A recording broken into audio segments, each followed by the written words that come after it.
Hi guys, thank you so much for joining me here on the baseline. Hope you guys are having a great day.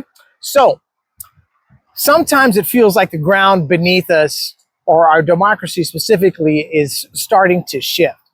And not in a slow tectonic way, right? It's like someone found the emergency exit to the Constitution and quietly propped it open with a brick. And the terrifying part about it all, that door might not just be theoretical anymore.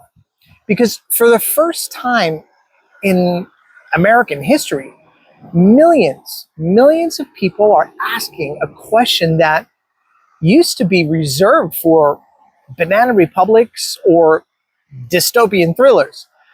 And the question is, what happens if a president refuses to leave?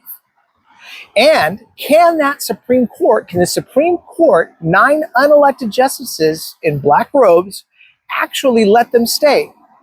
Now, you might be thinking, come on, this is the United States of America. There are checks and balances. But let me show you just how slippery this slope might really be, okay? So, the Constitution, it's pretty clear. The president's term ends after 4 years. If they lose the election, they go. There are no do-overs, no squatters' rights, and no best of 3. But what if the president says, nope, I'm not leaving? What if they claim the election was stolen? Because that's never happened before. And what if they point to a Supreme Court decision and say, hey, that ruling says I'm still in charge? And suddenly, just like that, the most powerful military in the world has to decide who to listen to. Now, here's the twist that should make every American citizen's spine tingle. The Supreme Court doesn't need to break the Constitution to let authoritarianism win. They just have to reinterpret it. So they don't declare martial law. They don't hand out crowns. They simply decide what the Constitution really means. Now, in a way, that conveniently benefits one particular person right now. And that's the trap. Because we've built a system where the final word isn't the Constitution. It's whoever gets to define it. So let's back up. Take a breath, pause with me for just a bit, right? Because there's a Department of Justice memo, right?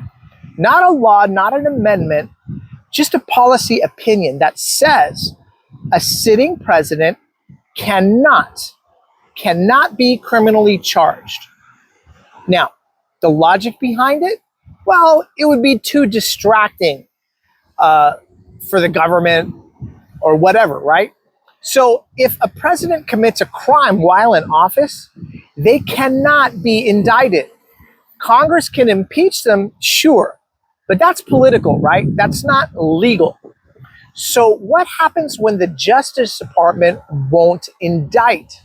Congress won't convict, and the Supreme Court interprets the law in a president's favor. Now, congratulations. You've built a democracy-proof strongman. So it's like giving someone the keys to a castle, right? The guards' loyalty and the lawyers who say, technically, the crown isn't legal. And it's like you got a referee in football,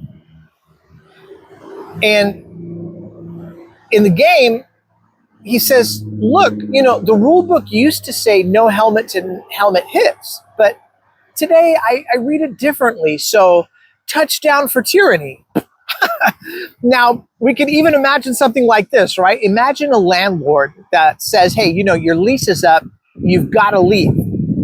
And then you say, you know what? Actually, my cousin's a judge, and he thinks I still have 4 more years. So no, I'm not leaving.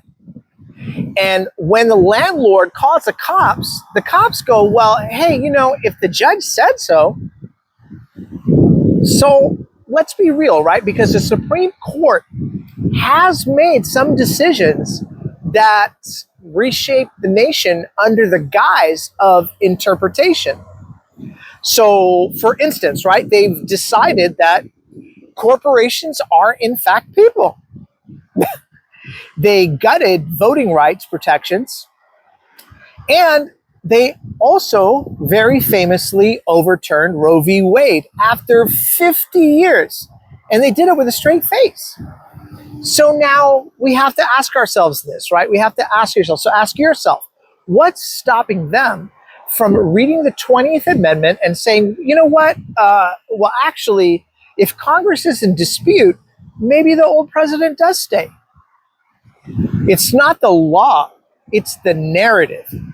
And if the narrative benefits those in power, you can bet they're going to run with it. Now, because power doesn't need a majority, it just needs a plausible excuse, if that makes any sense.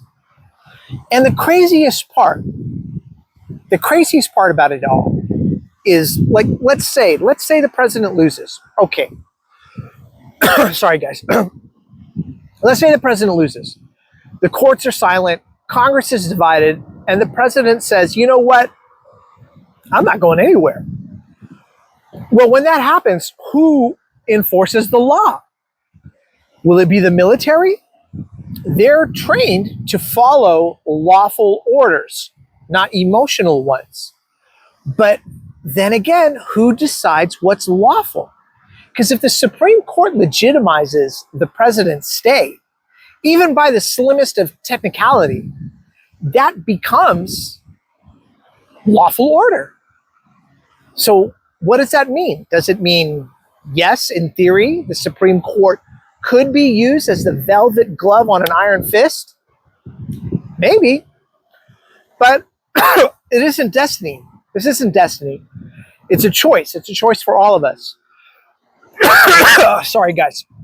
Because if enough people, citizens, lawmakers, soldiers, judges, they all stand up and they say, no, the Constitution is not a vibe. It's a contract. Then the spell could break, right? And authoritarianism, it doesn't fall in a blaze of glory. It will just evaporate under the pressure of millions of people who simply refuse to believe the lie. And that's the real power. So, what is the real question here? The real question is, what are we left with? Because if the highest court in the land can redefine democracy itself, who's watching the watchers? And if the Constitution can be reinterpreted like a fortune cookie, what's stopping the next ruler from rewriting history before it's even happened? All right, guys, do I have this all right? Do I have it wrong? Let me know in the comment section below. I value your guys' opinion, and I read and reply to all the comments. And thank you guys again so much for watching the Baseline, and we'll catch you in the next round. Okay, cheers, everybody.